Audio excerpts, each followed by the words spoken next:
Good afternoon, everyone. My name is Philippa. It has been an absolute pleasure to work on the whole challenge this year as part of a wonderful team. We would like to introduce ourselves and then our big idea, which we believe can bring fresh, local produce to slums worldwide. Hello, I'm Lucy, and this project has been a great way to really think big. Hello, I'm Neya. We also enjoy meeting with other entrepreneurs. Hi, I'm Mimi. We've learned a lot from questioning and testing our ideas. Hi, I'm Camille, and I'm very excited to start telling you about our solution, which over the past 8 weeks has become our passion. In India, most of the slum dwellers do not have access to safe, sufficient and nutritious food.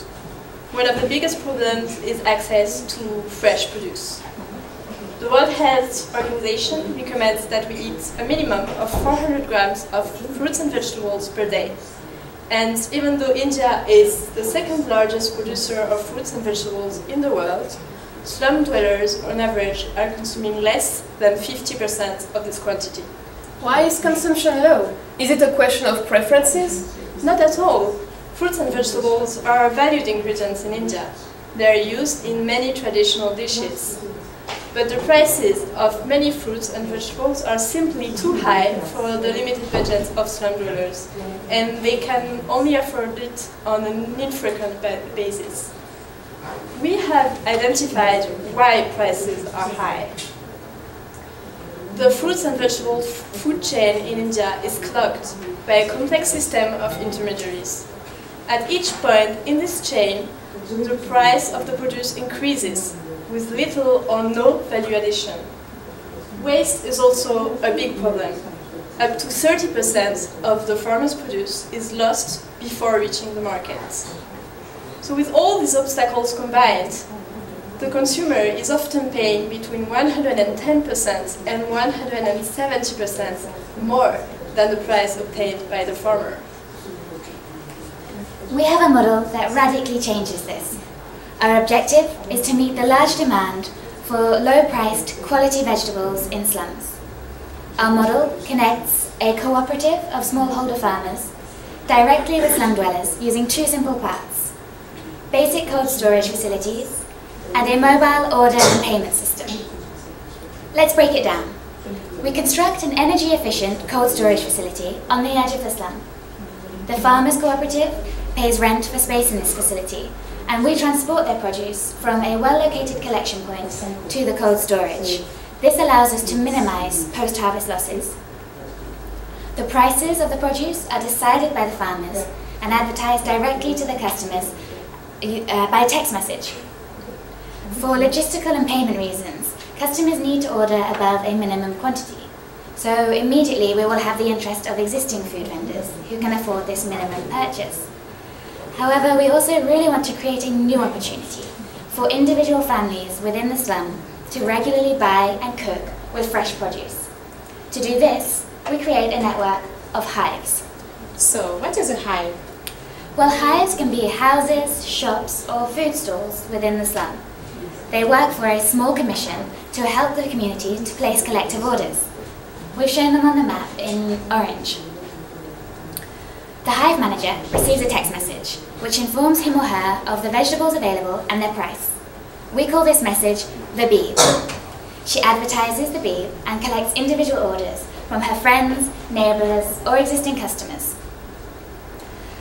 She uses her local knowledge and trust relationships to build a strong network of clients.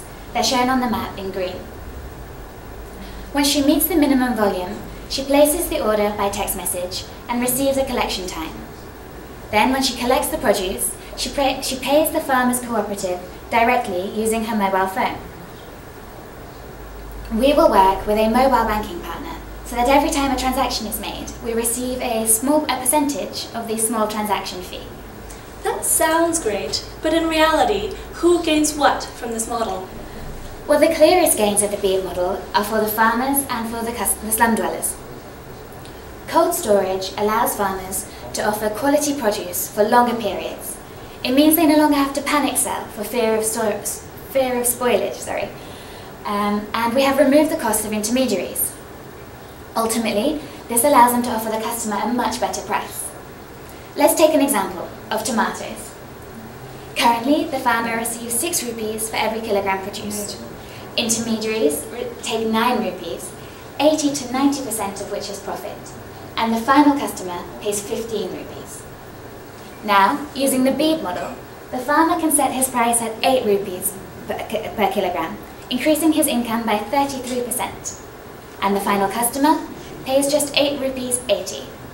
And this includes the commission of the hive manager and is 41% better than the current market price.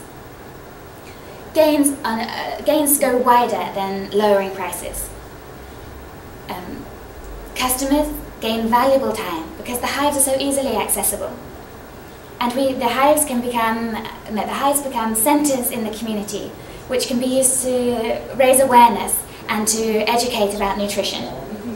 This sounds like it will have I'm just saying it to the judges. Okay. Keep going. This sounds like it will have fantastic social impact. But is it a viable business? Well, yes. We estimate that each hive can distribute to 40 households. With the reduction in price, each family should be able to pay for at least 2 kilograms of vegetables per day. This is enough for a family of 5 to meet the WHO nutrition targets. So in agreement with our mobile banking partner, we receive around 2% of every transaction made by the hive managers. If you go back to the price of tomatoes from earlier, 8 rupees 80, then each hive will allow us to make 13 rupees per day, around 20 cents in dollars. This may seem small, but if you consider that Mumbai has 7.3 million slum dwellers, then you begin to understand the potential of this market. Let's suppose that vegetables at 40% below market price will entice just 10% of Mumbai's slum dwellers in the first year. In this case, transaction fees from the hive system alone will make $320,000 and improve the food security of 730,000 people. If you take into account that our customers include other buyers, such as street food vendors, who can meet the minimum purchase easily, then this becomes a really exciting, scalable model. Hives can spread rapidly through word of mouth and micro-franchising. By 2018, every slum dwellers in Mumbai would have access to fresh local produce thanks to the bee model. And profits from this rapid growth would allow us to expand to other locations.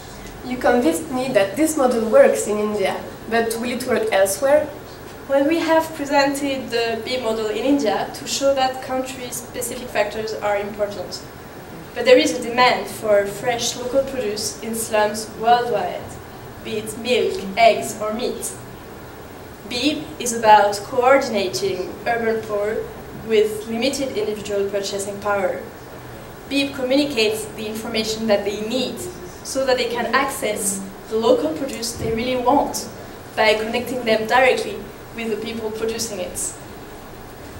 Holt Prize, you have challenged us to improve food security for almost 200 million people living in slums. We believe that to tackle this global problem in a truly sustainable way, it is vital to connect rural and urban communities on low incomes. If we were to improve food security only in urban areas, this may well exacerbate the already enormous rural exodus, and it doesn't solve the problem. The BEEB model does. It is essentially a model of information and organisation, which strongly links rural and urban well-being. The two communities escape food insecurity together. The potential for rapid implementation of a truly game-changing model is huge. We are ready to take this idea to the incubator. Thank you for your attention. We will now take your questions. Done? Ah non! Did it start or not? Non, je l'ai perdu, mais c'était...